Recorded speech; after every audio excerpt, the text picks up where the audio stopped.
Et on se retrouve aujourd'hui sur le BTC, restez là les anciens, vous allez voir qu'aujourd'hui c'est un contenu tout à fait pour vous étant donné que clairement je vais vous montrer aujourd'hui en vidéo comment interpréter les vagues d'Elliott et également surtout comment savoir si oui ou non son plan continue à tenir et quand du coup clôturer sa position. C'est très intéressant aujourd'hui, c'est vraiment très pédagogique, j'ai mis en place une petite chose, vous allez le voir c'est assez amusant à voir, en tout cas selon moi ce sera assez amusant à voir, donc clairement restez là les anciens, vous allez apprendre quelque chose entre guillemets aujourd'hui. Alors aujourd'hui comme toujours on va faire les analyses en Elliott Wave, on va voir encore et toujours le plan en trading qui est baissier et également, vous le savez, le très bien entendu, plan haussier pour également le BTC qui devrait, s'il suit bien ce plan haussier, au moins atteindre les 12 300 $. On va regarder tout ça en vidéo, vous le savez bien entendu. Juste avant de commencer tout ça, parce que je suis vraiment pressé en fait de vous montrer ce que j'ai envie de vous montrer aujourd'hui, on fait une toute petite intro.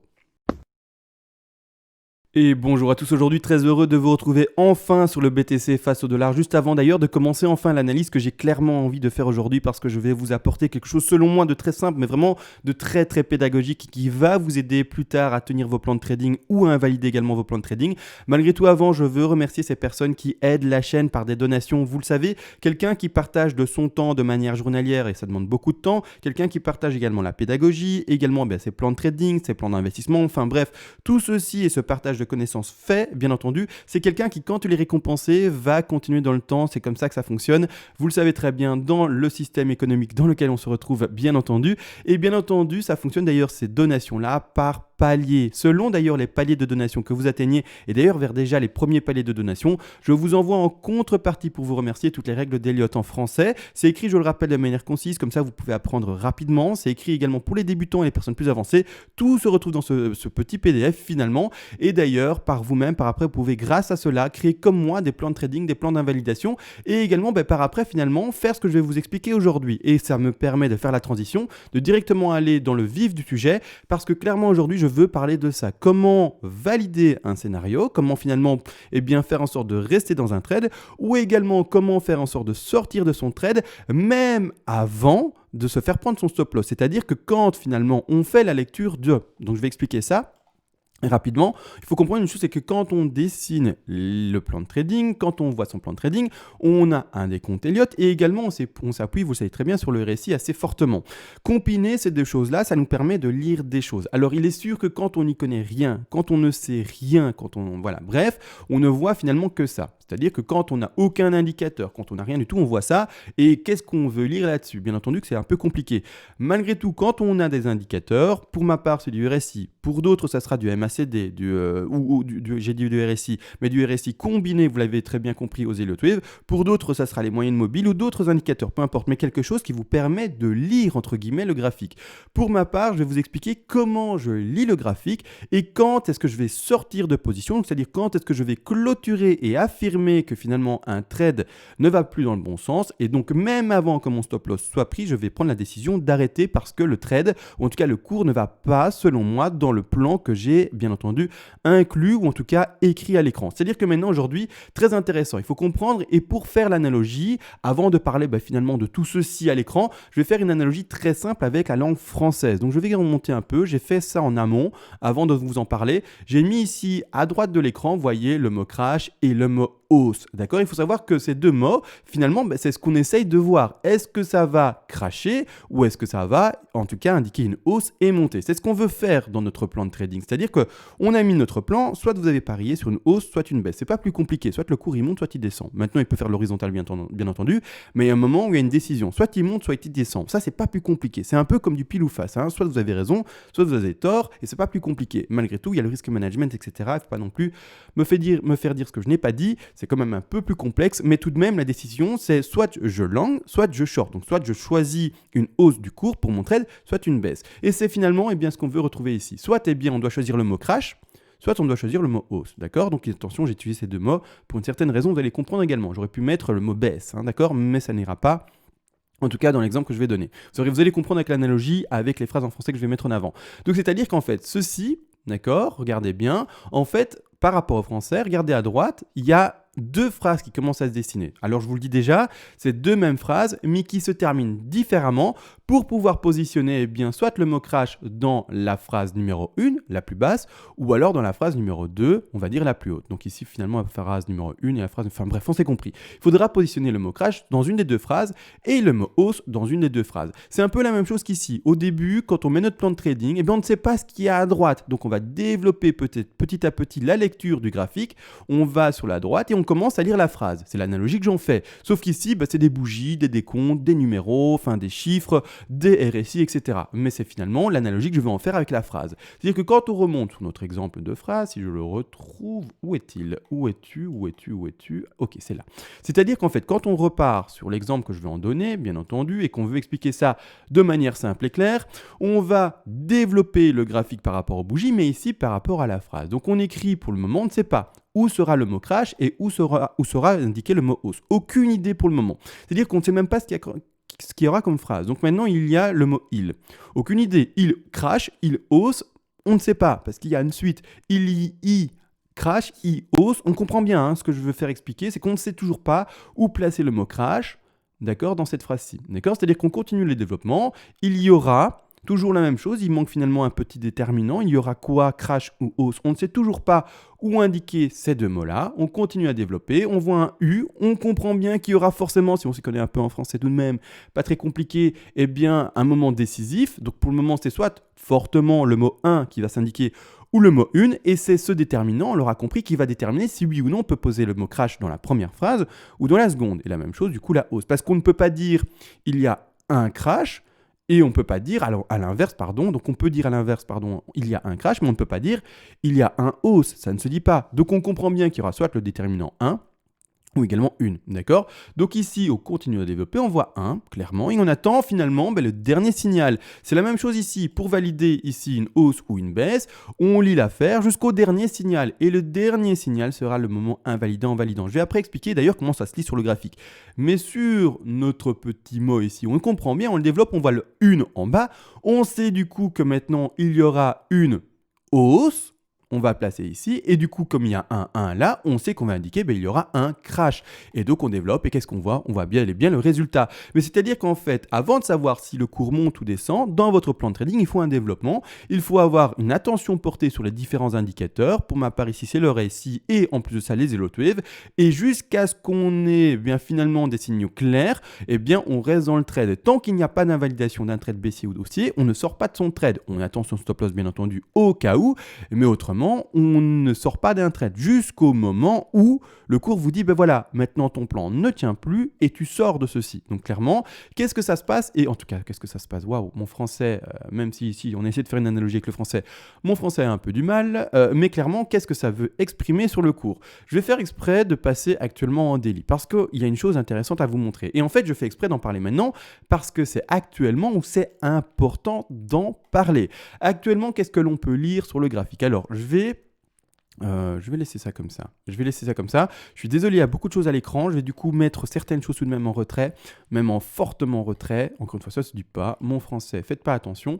Mais je vais mettre ce qui, selon moi, ici doit être mis en retrait. D'accord? Donc maintenant, ce qu'on va regarder fortement ensemble, finalement, c'est cette une en blanche, en parenthèse, 2 en blanche en parenthèse, et puis tout simplement la baisse 3, 4 et 5. Vous voyez bien la baisse potentielle par après. Ça, c'est un plan de trading. Mais il faut le lire jusqu'à quand on va accepter finalement cette 2, et jusqu'à quand on va du coup invalider le plan, et qu'est-ce qui va nous aider à sortir de trade, avant même de se faire potentiellement prendre son stop loss.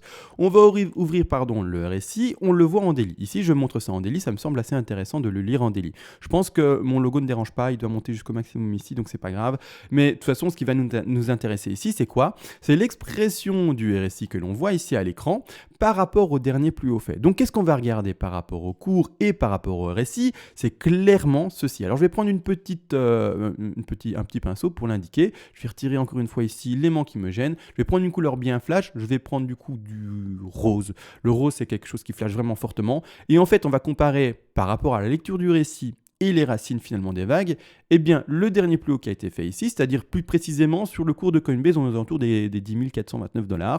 Et également actuellement, vous l'aurez compris, on va comparer avec ce qui se passe actuellement, d'accord? Sur le récit, d'accord, qu'est-ce qui se passe? Actuellement, on va du coup également le lire on va comparer ce dernier plus haut sur le RSI qui indique ce plus haut-ci, d'accord? Et on va le comparer par rapport à ce plus haut indiqué ici. Une chose à comprendre du coup dans le développement et la lecture du RSI et des Elliott Wave, c'est que la plupart du temps, alors attention, vraiment des manières majeures, on ne pourra pas avec le RSI redépasser la racine comme indiqué ici. C'est-à-dire qu'en fait, ce point ici, je vais vraiment bien agrandir ceci. Ce point ici, donc vraiment le plus haut indiqué sur le RSI actuellement en daily, ne pourra pas dépasser ce plus haut ici. Donc vous voyez bien qu'il y a quand même une différence, bien entendu, de hauteur entre les deux derniers tops. C'est-à-dire qu'on a vraiment le top ici, d'accord? Et on est pour le moment plus bas. Ce plus haut ici ne pourra pas dépasser ce plus haut là. Autrement, il va invalider tout simplement la vague 2. Et à ce moment-là, on sortira du trade. Pourquoi? Parce que tout simplement, ça ne répondra plus, vous l'aurez compris, à la règle principale de on ne dépasse pas la racine. Attention avec le RSI. Je précise également une chose, le RSI c'est bien joli, mais malheureusement, parfois, cette règle n'est pas respectée. Je préfère préciser, comme je l'ai fait maintenant il n'y a même pas une minute, la majeure partie du temps, la règle est respectée. C'est-à-dire qu'on ne peut pas dépasser la racine, tout simplement, du point 0. C'est-à-dire ici, d'accord, la 2 ne pourra pas, en termes de RSI, redépasser ce sommet-là. Malgré tout, parfois, ça se passe. C'est pour ça que d'ailleurs, dans mon PDF, j'en parle pas, j'en parle de manière audio, mais je ne l'ai pas écrit, parce que le RSI n'est pas une règle vérifiée à 100%. Ça aide beaucoup, vraiment de manière très majeure, mais ce n'est pas une règle à 100% vérifiée. Donc parfois, oui, même si on dépasse, ça valide malheureusement la continuité de la baisse, en l'occurrence ici, et ça n'invalidera pas la 2. Mais c'est vraiment des proportions beaucoup plus faibles, des cas beaucoup plus rares, donc c'est pour ça que je mets ça en évidence. La plupart du temps, on peut s'en tenir à cette règle-là. C'est-à-dire qu'actuellement, pour invalider la baisse, ou en tout cas ce plan baissier que l'on voit à l'écran, et pour pouvoir vraiment maintenant se dire, maintenant c'est le rebond, et ça va être les longs que l'on va devoir privilégier pour atteindre le plan de trading aux 12 300 $, d'accord, au lieu de maintenant sortir déjà du trade pour continuer à descendre vers la 6 000 $ par exemple, d'accord, en tout cas c'est une target majeure. Il faut comprendre une chose, c'est qu'il faut pouvoir l'invalider. Actuellement, je ne l'invalide pas. Donc quelqu'un qui a ouvert un short à 9 900, à 9 700 $, voire même un peu plus bas, ne doit pas sortir de son trade actuellement. Sauf si vraiment il est convaincu, mais pour le moment, à la lecture du graphique, il n'y a rien qui te permet de dire je sors du graphique. Pour le moment, le décompte est propre baissier. Pour le moment, le RSI continue à correspondre à la règle. Et pour le moment, on ne pète toujours pas ce dernier plus haut par rapport au RSI. Donc pour le moment, en termes de lecture, on n'a toujours pas, finalement, pour faire l'analogie, le 1 dessiné. Donc pour le moment, il y a le mot il y aura, il y a peut-être le UN, d'accord, vous comprenez bien ce que j'essaie d'exprimer ici, mais on n'a toujours pas le E, qui permet de dire c'est haussier ou c'est baissier. Et on n'a toujours pas le E qui permet de dire crash ou hausse. C'est-à-dire qu'ici maintenant, on attend quoi? Et c'est quoi le E pour vraiment faire cette analogie encore et toujours? Il faudra que le cours continue, soit à corriger, peu importe là maintenant, il fait sa vie, mais qui continue à monter en termes de RSI et qu'il pète ce plus haut ici indiqué, d'accord? Comme vous l'aurez compris. Tant qu'il ne pète pas ce plus haut, le plan baissier peut être continué à... Non, ça se dit pas. Le plan baissier peut être continu et tenu. D'accord? Donc maintenant, qu'est-ce qu'il se passe pour les gens baissiers? C'est l'attente de ceci. La même chose pour les gens haussiers finalement. Ils attendent quoi? L'attente de ceci. La cassure de ce dernier plus haut RSI qui est indiqué aux alentours des 63,56. En tout cas, par rapport ici, vous voyez bien, aux intervalles donnés à droite. Donc clairement, c'est ça qu'on attend. C'est le dernier petit E. C'est vraiment le dernier petit signal. À ce moment-là, dès que finalement, imaginons que ça monte, imaginons que ça casse ce plus haut des 63,56 sur RSI, en daily. Clairement, qu'est-ce qui va se passer? Vous allez sortir de votre position. En tout cas, c'est comme ça que ça se passe selon un plan de trading. Vous aurez votre direction et c'est vraiment un indice supplémentaire qui vous dira maintenant c'est question de sortir. Donc à ce moment-là, vous allez sortir de votre position. Vous n'allez pas forcément attendre. Du coup, ça dépend où est votre point d'entrée et votre stop loss placé. Mais si vous êtes rentré à, que sais-je, en short à 10 200, en short à 9 900, en short à 9 700, il se peut que vous soyez sorti avant même de vous faire reprendre votre point d'entrée, votre stop loss également, et sortir avant sous signaux de lecture de graphique. Donc ça, c'est important de comprendre. Vous ne devez pas attendre forcément votre stop loss pris. Il faut lire le graphique et quand votre plan de trading n'est plus, propre par rapport à ce qu'il devrait indiquer pour continuer à descendre, vous sortez de votre trade. D'accord? Donc ça, c'est vraiment ce que je voulais apporter aujourd'hui, vraiment très important selon moi, c'est la lecture du graphique et pouvoir également clôturer un trade dès qu'il y a une invalidation. Aujourd'hui, au moment où je vous parle, il n'y a aucune invalidation. Hein, je ne vais pas le répéter 4 fois, ça a été dit et ça a été montré. Le RSI reste toujours plus bas par rapport à la racine, ici tout à fait. Donc pour le moment, on reste bel et bien dans l'expression d'une 2. C'est la même chose dans les autres time frames, quand on passe en 4 heures également, d'accord, attention, eh bien on ne fait toujours pas de plus haut avec eh bien, ce point-ci. Alors ça se joue à très peu, il faut zoomer dessus, mais même en 4 heures, on n'est toujours pas dans ce contexte-ci. Donc actuellement, toutes ces personnes qui sont bear, eh bien j'attends tout simplement une divergence, hein, c'est-à-dire un cours qui monte, un cours qui peut faire attention des plus hauts sur le RSI, hein, pas sur le RSI mais sur le cours en lui-même en termes de prix, mais qui sur le RSI fera de la divergence. C'est-à-dire que quand on exprime le RSI, je vais le remontrer, on veut attendre une divergence, donc on veut attendre un rebond, et puis un crash, une baisse, d'accord? Et donc voir une divergence ici, c'est-à-dire des plus hauts qui sont toujours plus bas sur le RSI, alors que sur le cours, on lira des plus hauts qui sont toujours plus hauts. À indiquer cette divergence, un sommet 2, terminer le décompte, et c'est parti, on va à la baisse. Donc c'est vraiment ça que maintenant, les bears et les bulls, auxquels en tout cas vous devez faire attention. Vous devez lire ça. Tant que vous n'avez pas lu, comme dit l'invalidation, vous ne faites rien. En tout cas, selon moi, il n'y a pas de raison de clôturer un trade tout simplement et de changer finalement de plan de trading. Pour le moment, un plan de trading jusqu'à invalidation doit être tenu, d'accord? Donc maintenant qu'on a parlé de ça, on va regarder également d'ailleurs le sous-décompte. On en a parlé hier, on a vu hier à la correction, donc hier je ne sais plus à combien on était, mais donc hier comme je pense avoir validé la vidéo vers 22h, 23h, on était dans les alentours de prix, tout simplement ici, hein, vers en tout cas cette bougie verte. Donc on était vers les 9500 dollars en tout cas hier. Et actuellement, je vais repasser d'ailleurs en horaire. Enfin, même pas en horaire, en 2 heures, ça sera suffisant, je pense. Et donc on avait mis ce petit rectangle vert. Comment est-ce qu'on a placé ce rectangle vert, zone d'achat, on le rappelle? C'est le retracement de la vague numéro 4 qui doit aller chercher, en l'occurrence, normalement, les zones, vous le savez, des 38,2. Donc quand on met notre Fibonacci, rien de complexe, on l'étend. Je remets d'ailleurs mon petit aimant ici, hein, clairement, on l'étend, on va jusqu'à là-bas en dessous et la zone d'achat sur les 38,2. Pour le moment, ce qui est gênant, c'est-à-dire que si vous avez mis un ordre d'achat tout simplement, très précisément au 38,2, donc c'est-à-dire pour donner un chiffre sur Coinbase très précisément par exemple au 9464 dollars, il n'a pas été pris. Ça c'est gênant parce que du coup pour ouvrir un trade, il faut forcément attendre que son ordre soit pris. Et c'est clairement, si le long se fait et si la hausse se fait légèrement avant les 38,2, c'est gênant pour vous.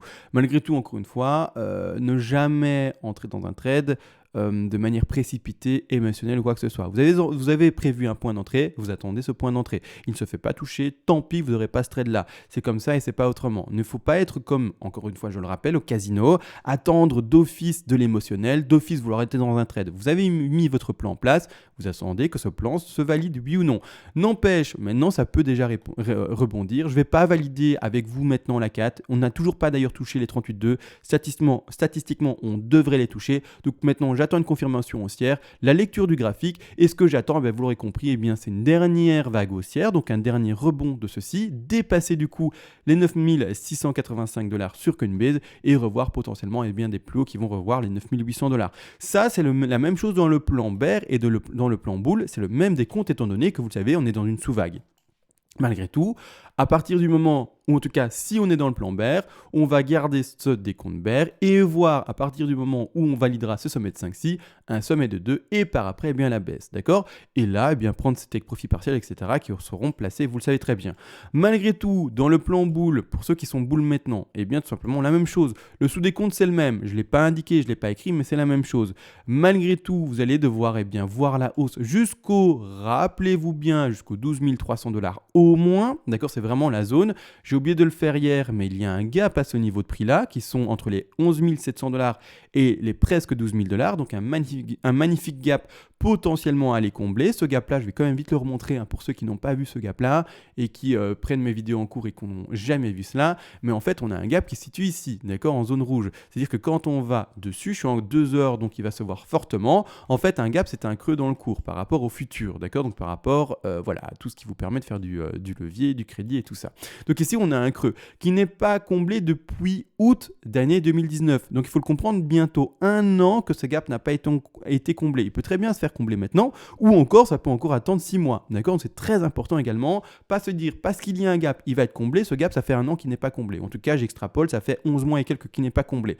Donc maintenant, ne pas se dire c'est d'office on va le combler. Encore une fois, si vous vous dites c'est d'office on va combler, vous extrapolez, vous êtes peut-être émotionnel ou quoi que ce soit. Ne vous dites jamais d'office, mettez un plan d'investissement, un plan de trading, etc. et répondez juste à ça. Malgré tout, si jamais on devait péter réellement la hausse, et si c'était vraiment la hausse qui devait se confirmer, on va introduire ceci dans un plan de trading. D'accord? Et le plan de trading serait d'au moins atteindre ceci. C'est-à-dire que qu'est-ce que ça veut dire? On va mettre des take profits partiels, bien entendu. On fonctionne toujours et encore avec des take profits partiels. Et le TP majeur le plus important sera d'aller combler ces 12 000 $, et voire même un peu plus haut par rapport au Fibonacci qu'on peut reconnaître. Donc voilà, c'est ça également, ça j'ai oublié de le dire, c'est pour ça que je remets un peu l'accent plus fortement aujourd'hui dessus, mais c'est ça également qui, vous l'aurez compris, appuie dans le scénario haussier, tout simplement, et bien le fait d'atteindre au moins ce gap-là. En plus de cela, je l'ai également expliqué hier, mais je le refais tout de même, et bien tout simplement, dans ce contexte-ci, je me retrouve plutôt dans une A, B et C, et non pas potentiellement dans une WXY qui devrait monter, non plus dans une impulsive, à cause du fait que en fait, la phase de consolidation est beaucoup trop longue pour pouvoir l'introduire dans une 4, dans une sous 4, pour ceux qui voyaient ça comme une 4, non, pour moi ce n'est pas le cas, et en plus de ça, le RSI également, et bien tout simplement, en 2 heures ça ne se verra pas, mais en 4 heures et en daily ça se voit également, le RSI écrase tout à la baisse, et surtout quand on se met en fait en daily, clairement en fait le RSI écrase tout à la baisse et écrase pour ma part toutes mes racines de 2. Et une 4 qui va en dessous de la racine de 2, c'est quelque chose qui n'est pas possible. Donc ici, la correction entre guillemets du RSI est trop forte par rapport aux racines précédentes. Donc ici, clairement, c'est pour cette raison, en plus de cela, que j'indique ceci comme une ABC potentielle, toujours pas validée, c'est cette question de lecture, vous l'avez bien compris, pour valider tel ou tel plan. Pour moi, je suis plus bear que bull, mais encore une fois, ce n'est pas parce que je suis plus ou moins. Mon plan s'invalidera un jour potentiellement ou ne s'invalidera pas un jour, et peu importe, c'est comme ça que je vais me positionner par le futur. Maintenant, la hausse, vous l'aurez compris, pour vous, les bears, pas les bears du coup, mais les bulls, se fera, selon mon décompte, en ending diagonale. Quelque chose de, je l'ai déjà dit également, très compliqué à décompter, et surtout quelque chose également de très piégeur, c'est-à-dire qu'en fait, ça va se construire de telle manière à chaque fois avoir des espèces de grosses corrections baissières, par exemple, chaque fois faire recroire au bear, si on est bel et bien haussier, et bien en fait que c'est baissier, mais en fait non, c'est toujours haussier malgré ce que peut nous dessiner le cours qui ferait croire que c'est baissier. Malgré tout, en fait, le cours ne va faire que monter, va piéger les bears qui, eh bien finalement, n'ont pas la lecture que je donne, entre guillemets, c'est-à-dire cette capacité d'invalider ou de valider un scénario, et vont à chaque fois se faire avoir malheureusement. Et donc finalement, cette capacité de changer de scénario, de pouvoir également se repositionner, c'est important. On ne parle pas ici de changer finalement de côté de veste, ça ne se dit pas de retourner sa veste, on parle vraiment de pouvoir prendre une position et une décision par rapport à ce que nous dessine le cours. Et quelqu'un qui n'arrive pas à changer de position et de décision, c'est quelqu'un qui, je suis désolé, est idiot. D'accord? Alors, c'est pas insultant, mais presque. Clairement, il faut pouvoir comprendre cela, parce que clairement, il faut pouvoir analyser, se repositionner et être intelligent. C'est quelqu'un, en tout cas, c'est le minimum que je pense le plus important pour quelqu'un qui est en trade. Si on n'arrive pas, et si on est déterminé, c'est-à-dire si on est obtus sur ses positions, il y a un problème. Il y a un problème, ce n'est pas bon, et en tout cas, c'est-à-dire que c'est une question d'ego, et l'ego n'a rien à faire, attention, par rapport à cela. Si vous avez de l'ego, c'est que vous avez peut-être la prétention de lire l'avenir. Et si c'est ça, c'est que vous jouez pas au bon jeu, c'est que vous êtes au casino, et non, on n'est pas au casino ici, d'accord? On n'est pas au casino, on essaie de jouer avec les statistiques, avec vraiment les choses un peu, on va dire, importantes, c'est-à-dire on va essayer de minimiser ses pertes, et au contraire, maximiser ses gains. Donc maintenant qu'on a vu cela, eh bien entendu, on va continuer ceci. Ne pas oublier également, parce que j'ai lu récemment dans un commentaire, dire, et du coup, en fait, les objectifs des 6000, c'est fini. Alors là, encore une fois, c'est quelqu'un qui est néophyte, je suis désolé, mais le problème, c'est que non, en fait, l'objectif des 6000 n'est pas fini. Le plan en macro qui est indiqué ici n'est toujours pas fini. La ABC qui est en macro, alors je vais la mettre en évidence. La macro, j'en parle de moins en moins parce que j'en ai tellement parlé et je me suis dit que finalement tout le monde avait compris, mais malheureusement c'est pas le cas. Et malheureusement, je relis des commentaires un peu bizarres à nouveau, mais bon, c'est dommage, mais c'est comme ça. Mais l'objectif haussier de cette BSI en flat, je rappelle tout de même, on est dans une énorme figure en ABC, d'accord, sont les 90 et les 123. Il faut comprendre, les 90 et les 123. C'est-à-dire que les deux zones de vente sont les suivantes. Quand on va indiquer, bien entendu, notre Fibonacci, quand je l'étale comme suit, tout simplement, les suivantes. C'est-à-dire que quand je vais vraiment mettre tout par rapport au réel, profondeur des figures, etc. Clairement, en fait, les objectifs sont les 90, on va les indiquer. Les objectifs de short, c'est-à-dire également du coup les objectifs haussiers pour ceux qui ont ouvert un long ici, dans cette zone-là. N'oubliez pas, on a ouvert des longs qui sont indiqués depuis bien les 5 000, 4 000 $. Donc il y a des gens, selon le contrat, ça m'étonnerait que le contrat soit encore valide vu le temps qui s'est développé, mais peu importe. Imaginons que quelqu'un est encore dans une position de long. Il faut savoir que le premier TP majeur était indiqué au 90, ou en tout cas un TP vraiment important au 90, d'accord, de position du coup de revente de sa position, donc on va le mettre en rouge, et la deuxième position se retrouvera également au 123, qui se retrouve un peu plus haut ici au 123, qui se retrouve vers les, vous aurez compris, 11 900 $, 11 800 $. Donc ici, l'intervalle 123-127. Ça, c'est une position importante à comprendre. D'accord ? Ça, c'est très, très important, bien entendu. C'est-à-dire que quelqu'un qui aurait ouvert son long aurait attendu ce TP-là, pas clôturer non plus jusqu'à invalidation de son scénario haussier et continuer à prendre son TP plus haut. Maintenant, également, il faut le comprendre dans l'autre sens. Quelqu'un qui n'est pas en long depuis ces positions-là, maintenant, soit il peut faire du swing trade, entre guillemets, court terme, soit il veut également, tout simplement, jouer la tendance inverse et se dire, non, je ne vais pas tenter le swing trade haussier, mais au contraire, je vais tenter le swing trade baissier, À ce moment-là, il va tout jouer la target baissière des 9 900, 9 800 $, et la seconde target baissière également pour ouvrir un short aux alentours des 11 800, 11 900 $ pour l'extrapoler. Et par après, jouer la vague baissière. Parce qu'on a deux objectifs baissiers. Pour la B, on a celui-ci. Enfin, deux objectifs haussiers, finalement, là ou là. Et ces deux positions-là sont des positions de top potentiel pour une B, c'est-à-dire potentiellement une fin de hausse pour le cours et d'un crash. Et peu importe qu'on atteigne ce niveau-là ou ce niveau-là, il y a un moment où on doit attendre une correction baissière, ça vous l'aurez compris, et la correction baissière, sera par rapport au Fibonacci qu'on va indiquer. Comme, j'ai un peu du mal à poser mes fibos, mais là je mets ça de manière assez rapide pour pas être trop détaillé, etc. Mais voilà, pour en tout cas donner les indications rapidement et pas non plus m'attarder trop fortement. Mais clairement, le premier objectif baissier, même si on devait atteindre ces intervalles des 12 000 $, il faut le comprendre, 11 900, 12 000 $, ces intervalles-là, ouverture de short, même à ce niveau-là, le prix minimum à réatteindre dans sa correction sera de nouveau les 8 200 $. Donc gros niveau de support. Encore une fois, je le rappelle, encore et toujours, je le sais que les personnes ont du mal à se dire qu'un cours va descendre. Souvent, émotionnellement, on a envie de se dire le cours va ne faire que monter. C'est un doux rêve, d'accord. Il y a toujours un moment où il y a plus de vendeurs que d'acheteurs et ça descend. Même dans un marché bull, il y a toujours des fortes corrections. Et c'est ça la chose également. C'est-à-dire que même si vous vous dites on n'ira plus en dessous de par exemple les 8 000 $, gardez des paliers pour aller par exemple ici au 100% de Fibonacci qui s'indique du coup, vous l'aurez compris, qui est un target de C, aux 5 900 $.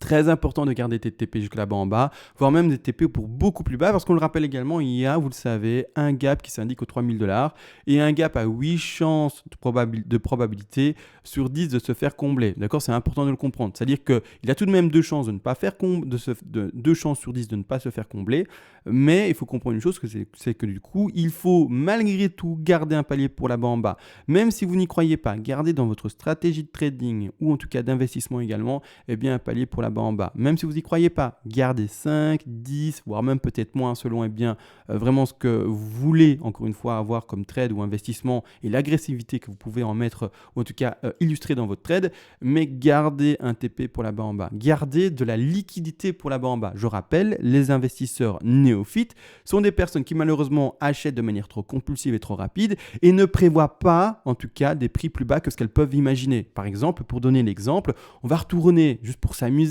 dans le développement du trade, pas du trade mais du graphique précédent ici, c'est-à-dire le crash précédent. Ici, je ne sais pas si vous vous rappelez, mais la plupart des personnes voyaient le bottom, c'est-à-dire le palier le plus bas, aux alentours des 5 900, 6 000 $ et se disaient ça n'ira jamais à 4 000 $, ça n'ira jamais à 3 000 $, ça n'ira jamais plus bas. Malheureusement, qu'est-ce qui s'est passé ? On a été plus bas. Donc, gardez ça à l'esprit. Rappelez-vous comment vous étiez à l'époque. Comment est-ce que vous avez probablement vécu, comme la majorité des gens, cette situation-ci. La plupart des gens disaient non, on n'ira pas en dessous des 5 000. Non, le niveau, il est dessiné depuis, en tout cas ici, le 6 février jusqu'au 7 novembre plus ou moins avant la cassure vers le bas.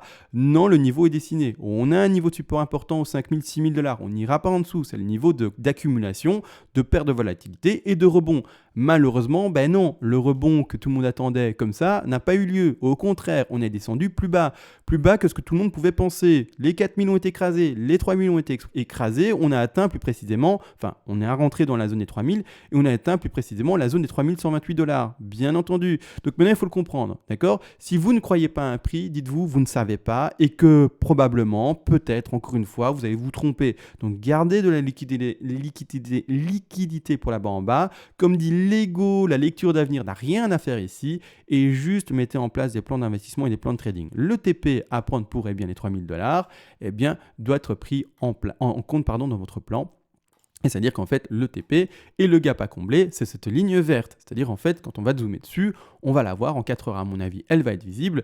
Mais en fait, ce qui m'ennuie, c'est à chaque fois l'automatique qui remet ça à l'échelle alors que j'ai pas envie. Mais en fait, ici, il y a un gap, il y a un creux, d'accord? Ça se voit à l'écran, un creux qui est indiqué, lui, depuis le 18 février de l'année 2019, toujours pas comblé. Maintenant, encore une fois, il a 2 chances sur 10 de pas être comblé. Et s'il ne devait pas être comblé, il ne sera pas comblé. Mais prenez ce take profit partiel, en tout cas prenez ce palier en compte dans votre plan de trading. C'est obligatoire, c'est comme ça, c'est non émotionnel et c'est juste comme ça, c'est un plan et puis c'est tout. Maintenant que ça a été dit, je pense que j'ai été très complet. Vidéo un peu particulière aujourd'hui, vous l'aurez remarqué, mais je me suis dit c'est quelque chose assez important à expliquer, la validation et l'invalidation de scénario et finalement également à quoi ça sert de faire tout ça, d'accord? Comment sortir d'une position? Comment avoir finalement assez d'éléments pour se dire je sors de ma position? C'est pas du pile ou face, c'est pas du je sens que le vent est bon ou en tout cas par rapport à l'odeur, etc. ça sent l'orage. Non, non, d'accord? Il faut plus d'indications. La lecture réelle avec des indicateurs selon vous qui sont pertinents. Moi je parle de RSI et vous l'aurez compris d'Elliott Wave. Vous pouvez faire ce travail avec autre chose. Vous pouvez faire ce travail avec d'autres indicateurs. Mais ayez conscience qu'il vous faut des choses pour essayer d'interpréter le cours, pour essayer de le lire. Si vous n'avez aucun outil et qu'il n'y a que vos émotions qui rentrent en jeu, ça commence à être compliqué. En tout cas, selon moi, ça commence à être compliqué. Encore une fois, chacun fait ce qu'il veut. Maintenant, j'ai été très complet. On va se laisser. J'espère que ce sera un format qui vous aura plu, vraiment un peu plus pédagogique. Oui, c'est ça. Et même beaucoup de choses. Peu importe. J'espère que ça vous aura plu tout de même. Que peut-être voilà. Peu importe. J'espère que ça vous a aidé. On va se laisser là parce que je vais éterniser encore une fois le dialogue et la logorée qui va reprendre. Mais peu importe. Sur ce, bonne journée à vous. Je vous laisse. Et encore une fois, on se retrouve, j'ose espérer, le plus rapidement possible demain. Et ciao.